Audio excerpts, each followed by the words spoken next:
How to use Zelle in Chase app step by step. First of all, go ahead and launch the Chase app onto your device. Once you open it, simply log into your account, your Chase account, then find the tap and transfer menu at the bottom or side of or on the side navigation.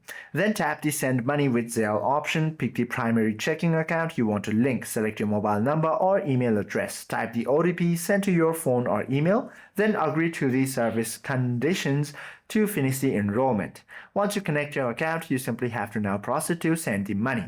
Tap the send money option and then select the recipients from your contacts or simply tap the plus icon to add a new person, type their trusted email or US mobile number, then enter the exact dollar amount you want to transfer, select once repeating or future dated option. This is your frequency, then double check the recipient's name and details, then simply swipe the confirmation bar to transfer the funds. Hope this video helps you out a lot. If you have any questions or queries, do comment down below.